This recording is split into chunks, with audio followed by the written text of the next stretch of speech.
The first bell had not yet finished its mournful toll when Irvin Reece hit the steps of Stonegate and nearly pitched forward into a knot of mourners. Black veils, pale faces, the clink of bone charms. They saw a lean young man flash past with a book clamped to his chest, left eye dark as a pit, inspired with veins like ink spilled under the skin, and they flinched as if some winter gust had cut through their cloaks. He did not slow to ask for forgiveness. The old stones forgave nothing. Boots behind him, iron on stone, the scrape and thunder of the watch. He took the descent 3 at a time, slick moss and broken lamps and the stink of gutter wine rising like heat, and the city opened beneath him. Old Eldergate's sagging roofs and abrupt courtyards, a grand river's slow silver ribbon catching lantern fire, the dragon heads of the great bridge glaring down at the fog. Dawn was a smear behind low clouds, the kind that promised rain or trouble, and often both. The book burned cold through the thin of his shirt, as though it made its own chill. It was not heavy, not truly, no more than a mason's ledger, bound in cracked gray leather etched with patterns a careful eye might mistake for vines. It pulsed against his ribs, with the regularity of a second heart, a rhythm that pulled his gaze downward if he allowed it. He did not. He kept his eyes on the streets, on the glimmer of puddles in the yawning mouths of alleys, on the telltale shadows of carts and awnings, where a man might vanish if blessed by Netherus, and quick besides. He was quick. The wretch taught him quickness the way the river taught drowning. "Close the gates! There! Down to Stonegate!" A voice bawled behind him, high with command. "Cut him from the river!" Lieutenant by the sound. Crisp vowels, not a wretch drawl. Irvin did not spare a look. Names were snares. You only learned the ones you could not escape. He carved left through a lane that smelled of old candles and barley infusion, vaulted a row of prayer sconces set for Orissa, and burnt into a wider way where tradesmen were shouldering up their shutters. A sawyer froze with his bar in midair. A woman froze with a pail. A child froze with fingers sticky from stolen honey cake. Irvin's feet splashed, and his breath cut his throat, and the book tickled cold, cold, cold.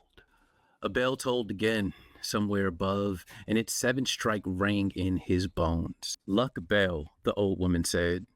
"Toss a copper into the flame when you hear it, and you can cheat fate a day."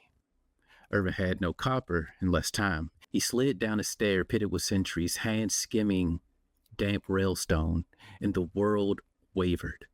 Just a heartbeat, a crack in the present where the past bled through. Jory's hand was still in his. The vault air had been colder than the river's heart, their breath showing in tight plumes. He had told Jory to wait on the threshold. Jory had smiled that careless temple thief smile and stepped with him under the arch of the ruins. There had been a click like teeth, a light like no light, something that drank shadows, and the smell of snow. Irvin looked down in the memory and saw his friend's fingers stiffen in his grip, saw the skin blanch and harden, saw stone creep across knuckle and wrist and forearm, as if a mason's hand were passing invisible and precise. Joy's face turned to him in astonishment, mouth open to laugh or warn or call him brother, and the last word came out as a scrape of chisel on garnet. He had tried to break the ward then. He had tried to lift Jory. He had tried to spit a prayer to any god that might stoop to the wretch. Arulus, Valdros, Thalrim, he did not know which.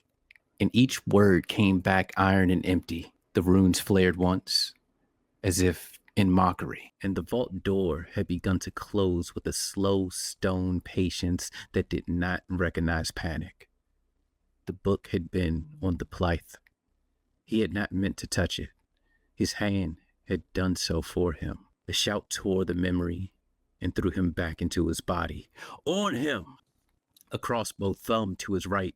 He cut inside the shot, felt the hiss of it pass his ear, and kept moving, always moving, northwards and down, towards the underlanes where old Eldergate's pride gave way to his rot, where the old statues wore bird droppings and ivory for crowns, and the watch patrols thinned without orders because their orders was to live till supper. Iron-shod cadence gained. He went under a line of laundry and took a naked sheet in the face and plucked it free without losing stride. Voices rose. Someone shouted, "Thief!" Someone shouted, "Run!" The city itself seemed to pull taut and sing with pursuit. He cut again into an alley no wider than his outstretched arms and ricocheted off damp brick with the ease of practice. The alley bled into another, kinked like a broken spine around an ancient leaning house whose timbers had warped in the summer's great heat of 4 years past. There, the stones were slick with the slime of a spring that seeped up and was not acknowledged on any council map. One wrong foot would put a man on his back, and then boots would have him. Irvin's soles found the narrow, dry seams at the center as surely as a river rat finds the current. "Box him," the lieutenant commanded, nearer now. "Netters, 4, lateral." Netters. The word put cold in his belly. He broke in the greystone hollow and saw the Hierophant ahead, the bandaged shrine to Orissa, whose bowl still held water no matter how dry the summer. In daylight, old women came to sip and dream of their death, and young ones dared each other to drink till one sobbed. At dawn's solemn hour, the place felt like a mouth. Irvin skirted the lips of the fountain, boots grating on grit, and the water shivered. No wind, no hand. A tremor passed through the stones that seemed to ask, "What name will you die under?" "Not today, mother." He darted across the hollow and almost ran square into a trio of watchmen breathing steam in the cold. They saw the book first, his eyes second. There was a beat in which their faces went from trained blankness to small human fear. Then they lifted their crossbows, and the world jumped. The first bolt took him in the shoulder, a white flash and then a burn, and he staggered, but did not fall. He twisted. The second bolt struck his thigh, a deep, hammering punch that drove him to a knee. The third kissed a stone where his skull had been. He rose on his bad leg and ran crooked. Blood studded the cobbles behind him like dark berries. A watchman swore. The alley ahead narrowed to nothing, a mason's spite, so he turned right through a timbered passage that bent the words of shouted orders and left them strange. And came at last to the back lanes of Mourner's End. Here, the mansions have been rebuilt as mausoleums, and the mausoleums as archives, and the archives as quiet places where coins and secrets changed hands without ledgers. His breath scraped the back of his throat. The book's cold tick tugged him left, always left, like a lodestone you never asked for.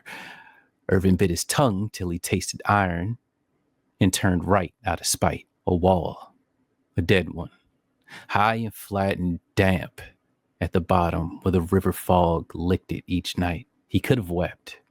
Instead, he gathered himself, sprinted 3 limping steps and went up.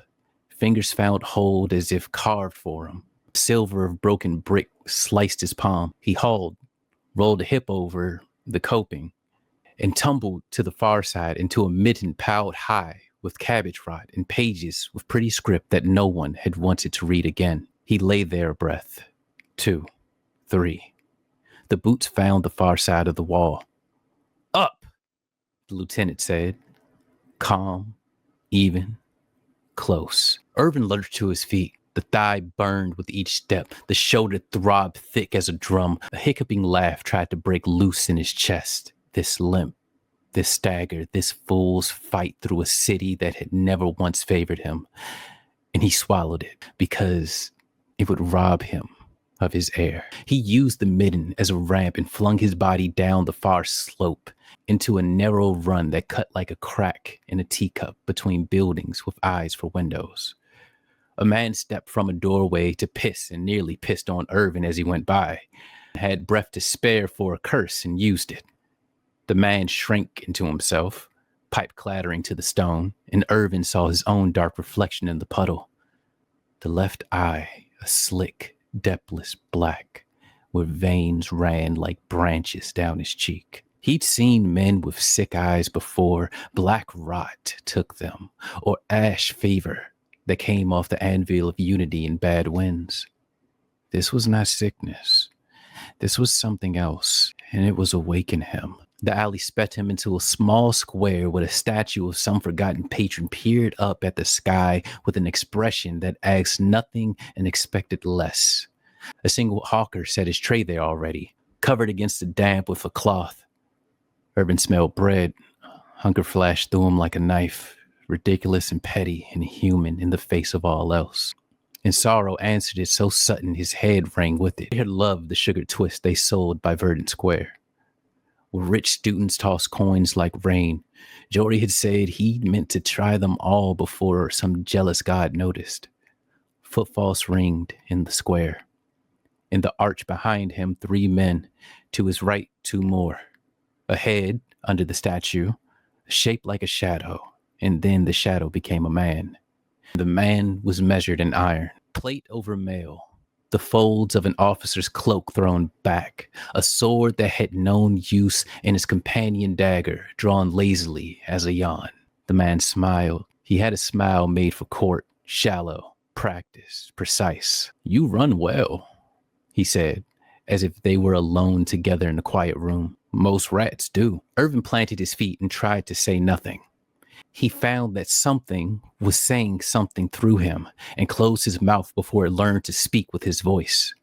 The officer tilted his head, studying the veins on Irvin's face with little